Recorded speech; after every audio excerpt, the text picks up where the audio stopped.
Hello friends, तो चलिए आज हम लोग एक और चैप्टर के बारे में स्टडी करते हैं। चैप्टर का नाम है लाइफ प्रोसेस यानी कि जय प्रक्रम। तो काफ़ी दिनों के बाद हम लोगों का बीच में मुलाकात हो रहा है। बीच में वीडियोस नहीं आ पा रहे थे क्योंकि थोड़ा सा मेरा भी इलनेस चल रहा था। तो अब से कंफर्म है कि वीडियो रेगुलरली आएंगे और आप लोग थोड़ा सा पढ़ने पर ज़्यादा ध्यान देंगे। तो हम लोग चैप्टर को स्टार्ट करते हैं, जय प्रक्रम। ये आपका बोर्ड एग्जाम में, क्लास 10th के बोर्ड एग्जाम में बच्चा 7 से 8 नंबर का पूछेगा। ठीक है, इसका जो वेटेज है लगभग 7 से 8 नंबर का पूछेगा। 1-2 नंबर तो आपका ऑब्जेक्टिव में पूछ लिया जाता है, उसके बाद 2 नंबर आपका पूछ लिया जाएगा यहाँ पर थ्योरी वाला पार्ट में। एक 3 नंबर का क्वेश्चन पूछ लिया जाएगा और एक 5 नंबर का कई बार डायग्राम में पूछ लेता है। तो कई बार यही डायग्राम की जगह पर आपको थ्योरेटिकल पार्ट में, सब्जेक्टिव पार्ट में देखने को मिल जाएगा। जैसे जैसे चैप्टर आगे बढ़ेगा तो हम लोग जान जाएंगे कि किस प्रकार का क्वेश्चन कैसे कैसे पूछा जाएगा। आप टेंशन नहीं लीजिए, क्लास 10th का पूरा साइंस आपको इस चैनल पर मिल जाएगा। अब से वीडियोस कंफर्म है कि रेगुलरली अपलोड होते रहेंगे। तो फर्स्ट चैप्टर है आपका बायोलॉजी का जय प्रक्रम। तो सबसे पहले हम लोग पढ़ेंगे कि जय प्रक्रम कहते किसे हैं, यानी कि क्या होता है लाइफ प्रोसेस। उससे पहले मन में हम लोग सवाल एक उत्पन्न कर लेते हैं कि एक जीवित व्यक्ति जो होता है, तो जीवित व्यक्ति के बॉडी से जो होता है वो दुर्गंध नहीं आता है, लेकिन जब इंसान मर जाता है या तो जब कोई भी जानवर मर जाता है तो उसके बॉडी से क्या आने लगता है, आपका दुर्गंध आने लगता है ना। मतलब जब तक वो जिंदा है, बॉडी जब तक सही सलामत है, तब तक उसके बॉडी से कोई भी ऑड स्मेल नहीं आता है, दुर्गंध नहीं आता है। लेकिन मरने के बाद क्या होता है बच्चा, कि उसके बॉडी से जो होता है दुर्गंध आने लगता है। तो ऐसा क्या होता है, जरा सा सोचिए। मरने के बाद इंसान के शरीर से, जानवर के शरीर से बहुत भयानक दुर्गंध आता है, लेकिन जीवित होने पर नहीं आता है। तो ऐसा इसलिए हो रहा है क्योंकि हमारे बॉडी में जब तक हम जिंदा हैं, आप जिंदा हैं, इंसान कोई भी और जिंदा है, कोई भी जानवर जिंदा है, ठीक है, तो उसका बॉडी में कुछ ना कुछ प्रक्रिया चलते रहता है, उसका बॉडी मेंटेनेंस पे रहता है, यानी कि अनुरक्षण। अनुरक्षण को हम लोग अंग्रेजी में कहते हैं मेंटेनेंस। उसका बॉडी एकदम बिल्कुल मेंटेन रहता है जब तक वो जिंदा है, तब तक उनके बॉडी में, हमारे बॉडी में कुछ ना कुछ केमिकल रिएक्शन हमेशा चलते रहते हैं। इस कारण से अभी हम जिंदा भी हैं और हमारे बॉडी से कोई भी गंदा स्मेल नहीं आ रहा है। लेकिन क्या होता है, जब कोई इंसान का मौत होता है या तो जानवर का मौत हो जाता है, तो उसके बॉडी में क्या हो जाता है बच्चा, कि जो भी प्रक्रिया चलने वाली होती है वो प्रक्रिया रुक जाती है। और रुकने के बाद क्या होती है कि जब प्रक्रिया रुक जाती है तो उसके बाद उनके बॉडी से क्या आने लगता है, स्मेल आने लगता है, गंदा सा स्मेल आने लगता है। खैर, इस चीज को हम लोग और भी डिटेल से पढ़ेंगे, क्यों आता है गंदा सा स्मेल, अभी थोड़ी देर में आपको पता चल जाएगा। सबसे पहले आप ये बताइए हमें, जिंदा रहने के लिए क्या जरूरी है बच्चा। अगर कोई भी इंसान जिंदा रहना चाहे, कोई भी जानवर जिंदा रहना चाहे, पेड़ पौधा जिंदा रहना चाहे, तो उसके लिए जरूरी क्या है, तो उसके लिए सबसे पहला जरूरी है ऑक्सीजन। तो ऑब्वियस सी बात है कि ऑक्सीजन गैस तो जिंदा रहने के लिए बिल्कुल जरूरी है। लेकिन अगर बच्चा, अगर हम लोग खाना नहीं खाएंगे, क्या नहीं खाएंगे बच्चा, खाना नहीं खा पाएंगे, तो फिर क्या हम लोग जिंदा रह पाएंगे क्या, 1 दिन, 2 दिन, 3 दिन, 1 सप्ताह, 2 सप्ताह, उससे ज्यादा फिर हम लोग जीवित नहीं रह पाएंगे। तो जरूरी है कि हमें क्या मिलना चाहिए, पोषण मिलना चाहिए, यानी कि अंग्रेजी में इसे क्या कहेंगे बच्चा, न्यूट्रिशन। हमें न्यूट्रिशन मिलना चाहिए, पोषण मिलना चाहिए। पोषण क्या होती है, भोजन प्राप्त करने की प्रक्रिया को पोषण कहा जाता है। जो आप चावल खा रहे हैं, दाल खा रहे हैं, सब्जी वगैरह जो भी आप खा रहे हैं, तो ये सब चीजें क्या हुआ, पोषक पदार्थ हुआ। तो भोजन जो आप प्राप्त कर रहे हैं, भोजन प्राप्त करने की प्रक्रिया, भोजन के अंतर्ग्रहण की, अंतर्ग्रहण का मतलब वही हुआ प्राप्त करना। तो भोजन प्राप्त करने की प्रक्रिया क्या हुई, पोषण हुई। तो मैं यहाँ पर शॉर्ट में लिख दे रहा हूं ऐसे करके, भोजन प्राप्त करने की प्रक्रिया। सबसे पहली बात तो यही, करने की प्रक्रिया। सबसे पहली बात बच्चे यही है कि आपको सबसे पहली बात क्या होना चाहिए, पोषण मिलना चाहिए आपको। यदि आपके, तो भोजन, पोषण किसे कहते हैं बच्चा, भोजन प्राप्त करने की प्रक्रिया क्या कहलाती है, पोषण कहलाती है। और पोषक पदार्थ क्या होता है, तो जो भी आप पोषण ले रहे हैं, जो भी आप भोज्य पदार्थ ले रहे हैं, उसे पोषक पदार्थ कहते हैं। जैसे कि चावल आप खा रहे हैं, चावल पोषक पदार्थ हो गया। दाल खा रहे हैं, दाल पोषक पदार्थ हो गया। सब्जी खा रहे हैं, सब्जी पोषक पदार्थ हो गया। चिकन खा रहे हैं, चिकन पोषक पदार्थ हो गया। यानी कि भोजन प्राप्त करने की प्रक्रिया क्या कहलाएगी, पोषण। जिंदा रहना है तो सबसे पहली बात क्या होना चाहिए, पोषण। और इस बारी के बोर्ड एग्जाम में बच्चा, इस बारी का जो बोर्ड एग्जाम हुआ था वो आपका पोषण का डेफिनेशन पूछ रखा था। पोषण किसे कहते करते हैं, तो इसको हल्के में नहीं लेने का। ये आपका 2 नंबर का क्वेश्चन पूछ रखा था 2 मार्क्स में कि पोषण क्या होता है, तो क्या बोलिएगा, भोजन प्राप्त करने की प्रक्रिया क्या कहलाती है, पोषण। उसके बाद अब खाना तो खा लिए सर, लेकिन अब आगे क्या होगा, तो खाना खाने के बाद क्या करना होगा, उसका डाइजेशन करना होगा, पाचन करना होगा। खाना तो खा लिए, लेकिन जरूरी है कि उस खाने का क्या हो जाए बच्चा, डाइजेशन हो जाए, पाचन हो जाए। अब पाचन क्या होता है सर, अब फिर से मन में सोचिए कि पाचन क्यों जरूरी है, आखिर क्या जरूरी है पाचन करना। हम लोग ऐसा होता ना सर कि डायरेक्ट इतना बड़ा बड़ा सा कोर लेते हैं, डायरेक्ट अंदर कोर लेते हैं, डायरेक्ट अंदर, उसको पेट में पाचने का कोई भी जरूरी नहीं रहता। क्यों जरूरी क्या है पाचन करने का, तो ध्यान से सुनिए। हमारा बॉडी, हमारा जो शरीर होता है बच्चा, वो किससे मिलकर के बना होता है, तो शरीर जो होता है अल्टीमेटली किससे मिलकर के बना होता है, कोशिका से मिलकर के बना होता है, ठीक है। और कोशिका का आकार क्या होता है, इतना छोटा, बहुत बहुत ज्यादा छोटा होता है। अब हम चावल का इतना बड़ा बड़ा दाना खाते हैं, ठीक है, ये कॉम्प्लेक्स मॉलिक्यूल रहा, दाल वगैरह खाएं, कुछ सब्जी वगैरह खाएं, तो ये देखिए कोशिका जो है, क्या इतने बड़े चावल के दाने से, दाल वगैरह से, क्या उससे ऊर्जा प्राप्त कर पाएगा, क्या उससे ऊर्जा खींच पाएगा क्या, बिल्कुल नहीं, क्योंकि कोशिका का साइज बहुत छोटा होता है, इतना छोटा कि हम लोग देख नहीं सकते। यहाँ पर तो दिख रहा है, बट इतना छोटा कि हम लोग देख नहीं सकते। तो चावल के वो उतने बड़े बड़े दाने से ऊर्जा कैसे प्राप्त करेगा, तो उसको क्या करना होगा, तोड़ना होगा। अब जो चावल आपका टूट रहा है, महीन महीन कणों में टूट रहा है, दाल आपका महीन महीन कणों में टूट रहा है, सब्जियां आपका महीन महीन कणों में टूट रहा है पेट में जाने के बाद, यही आपका क्या हुआ, पाचन हुआ। तो पाचन में क्या होता है कि भोजन का जो बड़ा अणु रहता है, यानी कि भोजन के बड़े अणुओं का छोटे, या तो हम लोग बोल सकते हैं सरल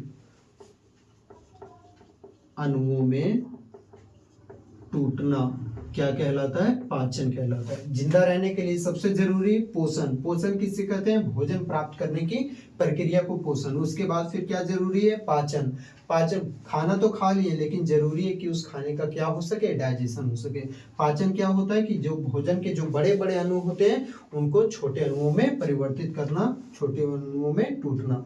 उसके बाद क्या हुआ सर, पेट में तो खाना पच गया, लेकिन क्या हो रहा है बच्चा, हम मुंह से बोल रहे हैं तो एनर्जी तो चाहिए ना, खाना पच गया, तो पचने के बाद फिर क्या मिलना चाहिए, उस खाने से क्या होना चाहिए, श्वसन होना चाहिए। अब इसको बहुत को रिलेट करते हैं, श्वसन का मतलब हो गया सर सांस लेना, नहीं बच्चा, सांस लेना एक अलग प्रक्रिया होती है और श्वसन अलग प्रक्रिया होती है। अब ध्यान से सुनिए, जब भोजन के बड़े अणु छोटे अणुओं में टूट जाते हैं, मतलब भोजन का पाचन हो जाता है, तो किस रूप में पाचन होता है, तो याद रखिएगा किस रूप में पाचन होता है, ग्लूकोज के रूप में पाचन होता है। और श्वसन, श्वसन को अंग्रेजी में हम लोग कहते हैं रिस्पायरेशन, ठीक है, ये हो गया आपका रेस्पिरेशन। मतलब पाचन में क्या हुआ, भोजन के बड़े अणुओं का छोटे अणुओं में रूपांतरण हुआ, और ये छोटे अणुओं में रूपांतरण होता है तो भोजन अल्टीमेटली पच करके क्या बनता है, ग्लूकोज बनता है। अब हमारे शरीर में पच करके क्या बन गया है बच्चा, ग्लूकोज। अब ग्लूकोज बन गया है तो क्या होता है, इसका केमिकल फॉर्मूला क्या होता है, C6H12O6, याद रखिएगा। ग्लूकोज का रासायनिक सूत्र क्या होता है, C6H12O6। कार्बन के 6 अणु हो गए यहाँ पर, हाइड्रोजन के कार्बन के 6 परमाणु, हाइड्रोजन के 12 परमाणु और ऑक्सीजन के 6 परमाणु। अब ग्लूकोज तो बन गया है यहाँ पर, हमारे पेट में जो खाना पचा वो किस रूप में पचा, वो किस रूप में बना, ग्लूकोज के रूप में। जब कभी हम सांस लेते हैं, कभी क्या, हमेशा तो सांस लेते हैं, जब कोई भी जीव सांस लेता है, सांस में वो कौन सा गैस लेता है, ऑक्सीजन गैस। तो क्या होता है, इधर से ऑक्सीजन गैस ये टिकटिक टिकटिक टिकटिक आया, और क्या करेगा, ये जो आपका ग्लूकोज है ना, इस ग्लूकोज को ये जलाएगा। ये ऑक्सीजन जो हम लोग लेते हैं, खाना तो भर पेट खा लिए, वो खाना पच भी गया, पचने के बाद क्या हुआ, ग्लूकोज का निर्माण हुआ। उसके बाद हम क्या किए, सांस लिए, सांस में लिए तो कौन सा गैस गया अंदर, ऑक्सीजन गैस गया। ये ऑक्सीजन गैस क्या करेगा, इस ग्लूकोज को जलाएगा, और फिर क्या बनता है बच्चा, कार्बन डाइऑक्साइड बनता है, आपका H2O बनता है। तब जाके आपके शरीर को क्या मिलती है, ऊर्जा मिलती है। तो ऊर्जा का निर्माण होना ही क्या कहलाता है, श्वसन कहलाता है। आप ध्यान से सुनिए, ऊर्जा का निर्माण होना श्वसन कहलाता है। तो ये ऊर्जा का निर्माण किससे हो रहा है, ग्लूकोज से हो रहा है। अब अगर मन में सोचिए सर, अगर हम लोग सांस में ऑक्सीजन गैस नहीं जाता, ऑक्सीजन गैस नहीं जा रहा है, तो बताइए क्या ग्लूकोज टूट पाता? नहीं टूट पाता। ऑक्सीजन गैस ही नहीं जा रहा है तो ग्लूकोज नहीं टूट पाता। ग्लूकोज नहीं टूट पाता तो कार्बन डाइऑक्साइड नहीं बनता, पानी नहीं बनता, और ना ही हमारे बॉडी में ऊर्जा का निर्माण होता। तो ऊर्जा का निर्माण करवाने के लिए क्या होना चाहिए? यहाँ पर ऑक्सीजन गैस का होना चाहिए। तो यहाँ पर श्वसन में क्या लिखेंगे? ग्लूकोज से ऊर्जा का निर्माण होना, ऊर्जा का निर्माण होना, ठीक है, ऊर्जा का निर्माण होना, ये आपका क्या कहलाता है? श्वसन कहलाता है, श्वसन कहलाता है। चलिए अब आगे हम लोग बढ़ते हैं। श्वसन के बाद ऊर्जा तो निर्मित हो चुका है, ऊर्जा तो बन गया है, लेकिन वो ऊर्जा अभी कहाँ पर है? आपका छोटी आंत में, क्योंकि हम लोग का खाने का पूर्ण पाचन कहाँ पर होता है? छोटी आंत। छोटी आंत में खाने का फुल डाइजेशन हो जाता है। जब हम लोग पाचन वाला टॉपिक पढ़ेंगे उस टाइम और भी अच्छे से मैं क्लियर कर दूंगा। याद रखिएगा, जो खाने का पूर्ण पाचन प्रक्रिया होती है उन लोगों का कहाँ पर होती है? छोटी आंत में होती है।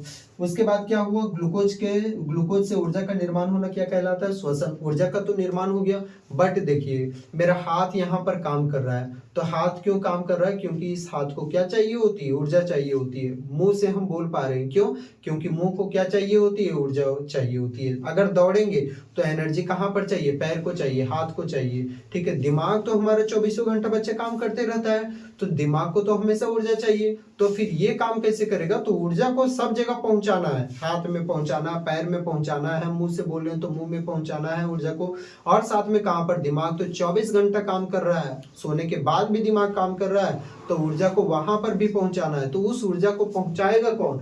तो याद रखिएगा, उस ऊर्जा को कौन पहुंचाएगा? तो उस ऊर्जा को पहुंचाना शरीर के अलग अलग भागों में, ये क्या कहलाता? परिवहन कहलाता है, या तो वहन। इसको हम लोग कहते हैं ट्रांसपोर्टेशन। ट्रांसपोर्टेशन ट्रांसपोर्टेशन में क्या होता है बच्चा? तो ट्रांसपोर्टेशन में हम लोग बोलेंगे कि निर्मित ऊर्जा को, मतलब जो शरीर में ऊर्जा बनी हुई है, निर्मित ऊर्जा को शरीर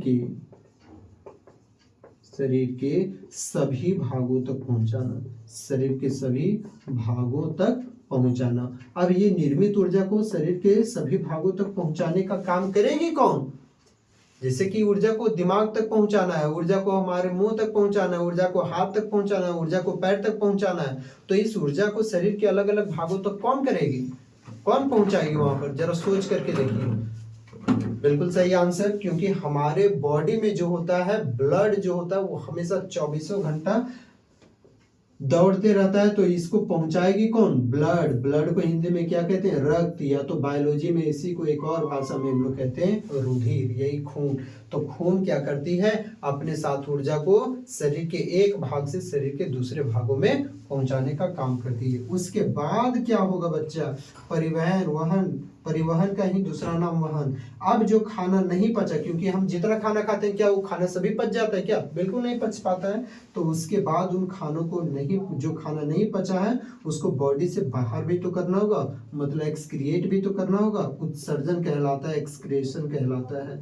तो क्या होगा? जो अपचित भोजन रहेंगे, अपचित भोजन दैट मीन्स जो खाना नहीं पचा है, अपचित भोजन को क्या करेंगे? अपचित भोजन को शरीर से बाहर करना ही क्या कहलाता है? आपका उत्सर्जन कहलाता है। अब जरा सा मन में सोच करके देखिए, अगर शरीर में इन पांचों में से क्या क्या क्रियाएं हो रही है? शरीर में पोषण की क्रियाएं हो रही है। पोषण किसे कहते हैं हम लोग? तो पोषण कहते हैं भोजन को प्राप्त करने की प्रक्रिया, क्या कहलाती है? पोषण, ठीक है। उसके बाद फिर खाना तो खा लिए, जरूरी है उसका क्या हो सके? हमारे बॉडी में डाइजेशन हो सके, मतलब पाचन हो सके। पाचन क्या कहलाता है?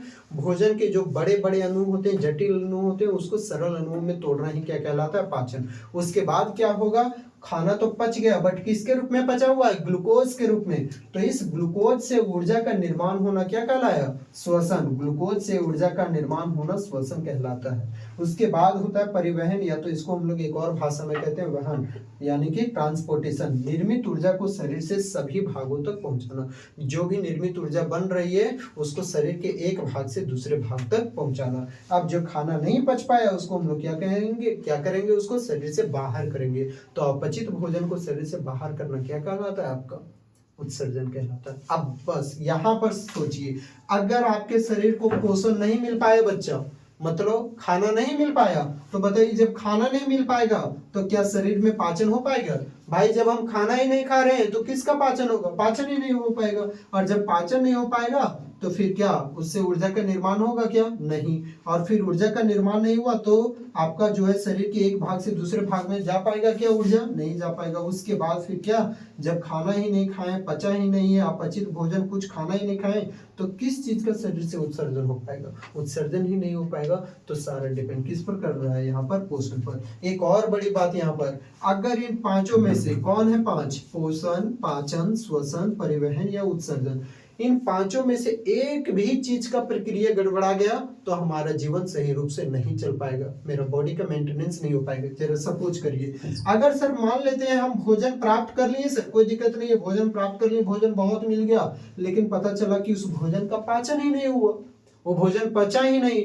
तो यहाँ पर जब भोजन नहीं पचा तो बताइए, भोजन नहीं पचेगा तो ग्लूकोज का निर्माण होगा क्या, नहीं हो पाएगा। और ग्लूकोज का निर्माण नहीं हो पाएगा बच्चा तो फिर ऊर्जा का निर्माण नहीं हो पाएगा, श्वसन नहीं होगा। और फिर ऊर्जा का निर्माण नहीं हुआ तो फिर ऊर्जा एक शरीर के एक भाग से दूसरे भागों में नहीं पहुंच सकती है। और उसके बाद अपचित भोजन जब यहाँ पर यही सही से नहीं हुआ तो सही से उत्सर्जन तो होगा बट सही रूप से उत्सर्जन नहीं हो पाएगा। चलिए मान लेते हैं सर कि कहीं पोषण भी हो गया, पाचन भी हो गया, लेकिन श्वसन ही नहीं हुआ, मतलब ग्लूकोज तो बना, ठीक है, पच गया खाना, लेकिन क्या हुआ बच्चा, श्वसन नहीं हुआ। श्वसन नहीं हुआ मतलब यानी कि हम ऑक्सीजन गैस ही नहीं लिए, ये नाक मेरा बंद कर दिया गया और मुंह भी बंद कर दिया गया। तो जब हम नाक और मुंह अपने आप को बंद कर देंगे तो ऑक्सीजन गैस अंदर जाएगा ही नहीं, ऑक्सीजन गैस अंदर जाएगा नहीं तो ग्लूकोज यहाँ पर बर्न आउट होगा ही नहीं, जलेगा ही नहीं। और ग्लूकोज नहीं जलेगा तो ऊर्जा का निर्माण ही नहीं होगा, ऊर्जा का निर्माण नहीं होगा तो फिर ऊर्जा का परिवहन शरीर के एक भाग से दूसरे भाग में नहीं हो पाएगा। और जब परिवहन ही नहीं हो पाएगा अच्छे से तो फिर से वही क्रिया हो जाएगी कि सही से उत्सर्जन नहीं हो पाएगा। मतलब यहाँ पर साफ हो जाता है कि अगर जीवन जीना है हमें अच्छे से तो जीवन जीने के लिए 5 प्रक्रियाओं का होना बहुत बहुत आवश्यक है। किसका किसका होना, पोषण, पाचन, श्वसन, परिवहन, उत्सर्जन। तो ये पांचों प्रक्रियाएं जब सम्मिलित रूप से काम करती है, सम्मिलित मतलब मिल करके आपस में काम करती है कि हमारे बॉडी में सही से पोषण भी हो रहा है, सही से उसका पाचन भी हो रहा है, सही से हमारे शरीर में उसका श्वसन हो रहा है, वहन हो रहा है और उत्सर्जन। जब सम्मिलित रूप से यही काम करती है, शरीर को मेंटेन यही पांचों करती है, तब जाकर के वह प्रक्रिया क्या कहलाती है, आपका जैव प्रक्रम। तो जैव प्रक्रम क्या होता है, वे सभी प्रक्रम, अब कौन कौन से प्रक्रम हुए, पोषण, पाचन, श्वसन, परिवहन और उत्सर्जन, वे सभी प्रक्रम यानी कि ये पांचों प्रक्रम जब सम्मिलित रूप से काम करें, मतलब मिल के काम करें, तो वह क्या कहलाती है, जैव प्रक्रम कहलाती है। तो वे सभी प्रक्रम जो सम्मिलित रूप से शरीर के लिए अनुरक्षण का कार्य करती है, बॉडी को मेंटेन करने का काम करती है, तो वो क्या कहलाती है, आपका जैव प्रक्रम कहलाती है। होप कि आपको ये टॉपिक थोड़ा सा समझ में आया होगा। अब हम लोग इसको, अगर किसी को स्क्रीनशॉट लेना है तो जल्दी से ले लीजिए आप। हाँ चलिए, तो अभी तो हम लोग पढ़ लिए, अब इसको हम लोग डिफाइन कैसे करेंगे। तो यहाँ पर मैंने आपका डेफिनेशन लिख रखा है, जैव प्रक्रम किसे कहेंगे, वे सभी प्रक्रम। अब कितने प्रक्रम थे याद करिए, 5। कौन कौन, पोषण, उसके बाद खाना तो खा लिए, उसके बाद क्या करना है बच्चा, पाचन, उसके बाद पाचन हो जाएगा ग्लूकोज के रूप में तो फिर उससे ऊर्जा प्राप्त करना है जो कि होगा श्वसन। उसके बाद जब ऊर्जा प्राप्त होगा तो उस ऊर्जा को शरीर के एक भाग से दूसरे भाग में पहुंचाना होगा यानी कि वहन। और फिर क्या होगा, जो अपचित भोजन है उसको शरीर से बाहर, जो कि आपका उत्सर्जन। तो कितने प्रक्रम हुए, 5 प्रकार के, वे सभी प्रक्रम 5, पोषण, पाचन, श्वसन, वहन और उत्सर्जन। तो वे सभी प्रक्रम जो सम्मिलित रूप से कार्य करती है, किसके लिए, शरीर के लिए अनुरक्षण का कार्य करती है। अनुरक्षण का मतलब वो बॉडी को मेंटेन करने का काम करती है। अब बॉडी को कौन कौन, तो जैव प्रक्रम में, यहाँ पर मैं लिख दे रहा हूँ जैव प्रक्रम का। अगर पेपर में डेफिनेशन पूछा तो क्या लिखेंगे, वे सभी प्रक्रम जो सम्मिलित रूप से शरीर के लिए अनुरक्षण का कार्य करती है, जैव प्रक्रम कहलाती है। अब जैव प्रक्रम में सम्मिलित कार्य कि क्या क्या होता है जैव प्रक्रम में सम्मिलित कार्य। तो 1 नंबर पर आपका क्या करना होगा, पोषण होगा। उसके बाद दूसरे नंबर पर उस पोषण से क्या करना होगा, पाचन होगा। 3rd नंबर पर जब वो खाना ग्लूकोज के रूप में प्राप्त हो जाएगा तो फिर क्या होगा, उसका श्वसन, ऊर्जा प्राप्त होगा। उसके बाद 4थे नंबर पर आपका क्या हो जाएगा, यहाँ पर वहन होगा उस चीज का। और 5वां नंबर पर आपका हो जाएगा उत्सर्जन। तो ये 5 के 5 जो है आपके जय प्रक्रम में काम देते हैं। अब ये इस चैप्टर में हम लोगों को यही 5 पॉइंट को क्लियर आउट करना है। पोषण किसे कहते हैं, पोषण के प्रकार क्या होते हैं, पाचन क्या होता है, शरीर में हमारा पाचन किस तरह से होता है, ठीक है, यानी कि जंतुओं में पाचन किस प्रकार से होता है। तो हम लोगों को सारे जंतुओं के बारे में नहीं पढ़ना है, सिर्फ ह्यूमन बॉडी के बारे में ही पढ़ना है। उसके बाद श्वसन, ये भी आपका ह्यूमन बॉडी के बारे में पढ़ना है कि किस प्रकार से ऊर्जा का निर्माण होता है, फिर ऊर्जा एक जगह से दूसरे जगह पर हमारे शरीर में किस रूप से पहुंचती है, कैसे पहुंचती है, कौन पहुंचाती है, ब्लड पहुंचा रही है तो ब्लड कैसे पहुंचाती है, ये सब पढ़ेंगे हम लोग। उसके बाद फिर क्या होगा, वहां तो हम लोग तो बोल दिए अभी कि शरीर के एक भाग से दूसरे भाग में कौन पहुंचा रही है, कैसे। उसके बाद पढ़ना है लास्ट में उत्सर्जन, यानी कि शरीर में जो होता है वो अपशिष्ट पदार्थों का उत्सर्जन कैसे होगा, कौन करता है। तो ये हम लोग जब 5 चीज पढ़ लेंगे, पोषण, पाचन, श्वसन, वहन और उत्सर्जन, तो हमारा पूरा का पूरा ये चैप्टर जय प्रक्रम खत्म हो जाएगा। चैप्टर थोड़ा सा लॉन्ग है, ठीक है, तो उस पर हम लोग थोड़ा सा और भी कार्य करेंगे। जितना लॉन्ग रहेगा कोई दिक्कत नहीं है, बट पढ़ेंगे पूरा अच्छे ढंग से हम लोग। तो ये आज हम लोगों का लेक्चर 1 हो गया। कल हम लोग पढ़ेंगे बच्चा पोषण के बारे में कि आखिर पोषण किसे कहते हैं, पोषण के प्रकार क्या होते हैं। 2 प्रकार के होते हैं, जैसे कि स्वपोषी पोषण, विषम पोषी पोषण। अब स्वपोषी पोषण क्या होता है, प्रकाश संश्लेषण में क्या होता है, विषम पोषी पोषण में क्या होता है, उसके बाद उस सबको डीप में पढ़ते जाएंगे इस तरह से। ओके, थैंक यू, तब तक आप अपना ख्याल रखिए।